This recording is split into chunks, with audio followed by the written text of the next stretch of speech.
কোরবানি 7 নামে দিবেন কিনা? ভাইরা আমার, কোরবানি মূলত আল্লাহর নামে হবে, এটা আমাদের বলার ভুল। আমরা বলি 7 নামে কোরবানি, আসলে 7 নামে না, 7 জনের তরফ থেকে, 7 ব্যক্তির তরফ থেকে কোরবানি হয়, 7 ব্যক্তির পক্ষ থেকে কোরবানি হতে পারে।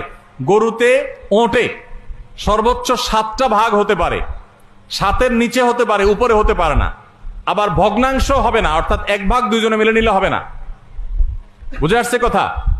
3 ভাগ হতে পারে, 2 ভাগ হতে পারে, 7 ভাগ সর্বোচ্চ হতে পারে। 7 ব্যক্তির পক্ষ থেকে কোরবানি যথেষ্ট হবে। গরু এবং ওটে, মহিষে, এগুলোতে যথেষ্ট হবে। পরিষ্কার নবী করিম সাল্লাল্লাহু আলাইহি ওয়াসাল্লামের হাদিস রয়েছে। আজকাল অনেক আলেমরা এটা নিয়ে, বা কোন কোন আলেমরা এটা নিয়ে মত পার্থক্য করেন, দুর্ভাগ্যজনক সেটা। এটা নিয়ে সংখ্যাগরিষ্ঠ ইমামদের দ্বিমত নাই। আরব, আজম কোন দেশে সংখ্যাগরিষ্ঠ আলেমদের কোনো দ্বিমত নাই যে গরু, ওট এগুলো 7 ব্যক্তির তরফ থেকে যথেষ্ট